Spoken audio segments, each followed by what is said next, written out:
Dimanche 2 juin 2024, le Saint-Sacrement du corps et du sang du Christ. Lecture du livre de l'Exode. En ces jours-là, Moïse vint rapporter au peuple toutes les paroles du Seigneur et toutes ses ordonnances. Tout le peuple répondit d'une seule voix: toutes ces paroles que le Seigneur a dites, nous les mettrons en pratique. Moïse écrivit toutes les paroles du Seigneur. Il se leva de bon matin et bâtit un autel au pied de la montagne, et il dressa 12 pierres pour les 12 tribus d'Israël. Puis il chargea quelques jeunes garçons parmi les fils d'Israël d'offrir des holocaustes et d'immoler au Seigneur des taureaux en sacrifice de paix. Moïse prit la moitié du sang et le mit dans des coupes. Puis il aspergea l'autel avec le reste du sang. Il prit le livre de l'Alliance et en fit la lecture au peuple. Celui-ci répondit: tout ce que le Seigneur a dit, nous le mettrons en pratique, nous y obéirons. Moïse prit le sang, en aspergea le peuple et dit: voici le sang de l'Alliance que, sur la base de toutes ces paroles, le Seigneur a conclu avec vous. Parole du Seigneur.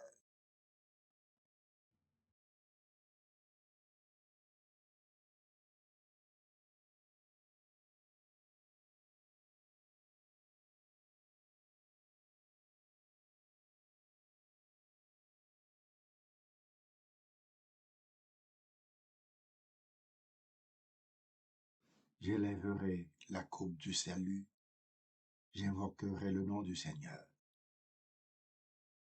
Comment rendrai-je au Seigneur tout le bien qu'il m'a fait? J'élèverai la coupe du salut, j'invoquerai le nom du Seigneur. J'élèverai la coupe du salut, j'évoquerai le nom du Seigneur. Il en coûte au Seigneur de voir mourir les siens.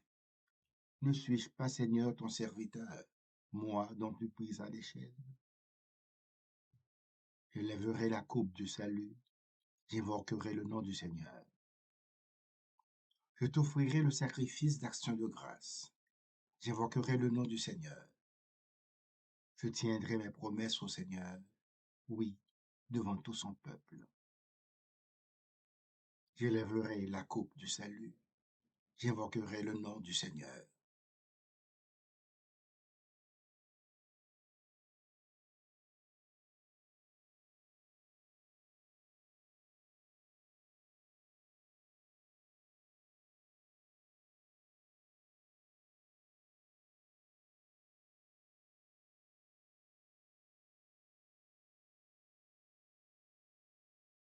Lecture de la lettre aux Hébreux.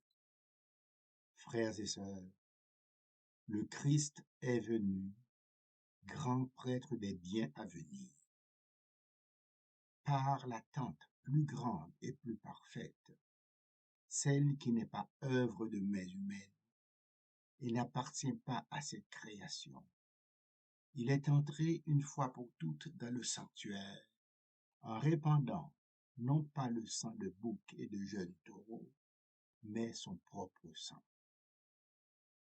De cette manière, il a obtenu une libération définitive. S'il est vrai qu'une simple aspersion avec le sang de bouc et de taureau et de la cendre de génisse sanctifie ceux qui sont souillés, leur rendant la pureté de la chair, le sang du Christ fait bien davantage, car le Christ, poussé par l'Esprit éternel, s'est offert lui-même à Dieu comme une victime sans défaut. Son sang purifiera donc notre conscience des actes qui mènent à la mort, pour que nous puissions rendre un culte au Dieu vivant. Voilà pourquoi il est le médiateur d'une alliance nouvelle, d'un testament nouveau. Puisque sa mort a permis le rachat des transgressions commises sous le premier testament, ceux qui sont appelés peuvent recevoir l'héritage éternel, jadis promis. Parole du Seigneur.